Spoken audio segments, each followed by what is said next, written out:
loss of this fight? I respect everybody, but if you fuck with me, it's gonna be different. I ain't scared of shit. For sure, them belts coming with me. I know you've been in a million big fights at this point, but does this one maybe feel a little different? Not feel the same, but for me, I'm being in this position and this situation a lot of times. I think it's gonna be the biggest fight in the history of boxing because everybody's gonna watch it. A new audience is gonna watch. You're gonna be defending your Ring Magazine Super Middleweight Championship yet again. You still have a chip on your shoulder, I feel, because people aren't giving you the same respect they used to after you have the performance that you know you're gonna have, right? They can't deny you anymore. I don't know, but I don't give a fuck too. So I feel I'm the best and that's it. I don't focus on if the people say or put me in the first position, I'm the best. I feel I'm the best. I'm doing because I love boxing. I called Canelo out because, like I said, he the last great fighter amongst the era that surpassed us. This is my mega fight. This is my moment. You didn't have much interest in this Crawford fight. You were saying that there wasn't much in it for you, and you pointed out that people will say that he was too small. What changed? I think he's one of the best fighters for more fun. No, he accomplished a lot of things too. Mexican with the American fighter is always big. When he fights you at Allegiant Stadium, I imagine it's going to be, 55,000 plus screaming Canelo fans, right? Many from Mexico. How much do you think that's going to affect him, that big edge you have and experience fighting on that stage? Gonna be different for him, different in every single thing. We'll see how he handled that. You like to fight in usually May and September, right? The two big Mexican holidays as the biggest star in the sport. I wonder, are you usually better when you fight in September because you're fighting only 4 months later? I always feel I'm more ready in September than May because I have like a long time vacations and then fight in May and then September, yeah. Let's fight. There's too much running around. Trust me, he's not delivering that message to Canelo Alvarez. You said to me, I'm worried because when I fight somebody and they run, then I'm going to get blamed for boring fight. And then what happens?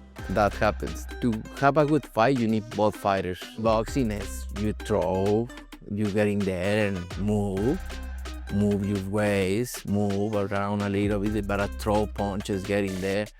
That's boxing. But when you have one fighter like we saw with the skull, like running and running, that's not that kind of fight you want, right? And it's very difficult to close that waist and everything. You close him, he jump right away. It's very difficult. What kind of style is that? The only running that I'm gonna be doing is running upside his head, and I can assure you that. Do you have any concern that there's going to be any running in this fight? I hope not. I think Crawford is not that kind of fighter. He's a different, he box. And I like that. I think you've had 9 or 10 fights in the same span. Crawford's had 4 fights. I imagine you get way more up for these bigger fights. Yeah, more, because it's motivate and discipline. So together is big and it's very different mentality, I was the same mentality with William School, but I was in another country and this and that, very different. But this is different. You can feel it right away, and you know how big is this, how important is this for my legacy. At some point, do we see that rematch with Bivol? I know you've been looking for it, and I know it bothers you, right? You know you're better than what you showed. Right now, I'm focused 100% on Crawford. I don't think not even in vacation and anything. I don't thinking about anything else. I'm focused on Crawford, and then we'll see. We see that you always work on strengthening your neck, and you're so good at riding the punches, right, to take off some of the sting. What was the moment in your career when you knew that you had a special chin? My training, obviously, but I born like that. I'm special. That's what I know. I knew this since I started boxing.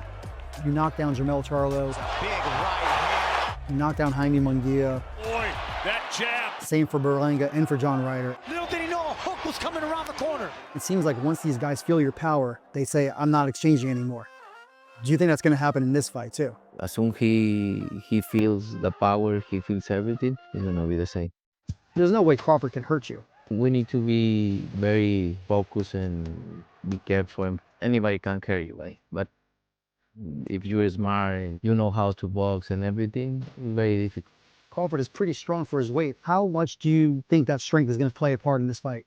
I don't know, we'll see. But what I know is he's a good fighter, very smart fighter, and very disciplined. He needs to get credit for that, but I am too.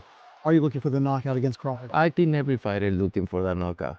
If they say no, they are lying. You mentioned one elite fighter. Just one. So when I beat you, is you gonna be a nobody? When I stuff a mud hole in your ass, is you gonna be a nobody? You gonna be just like everybody else.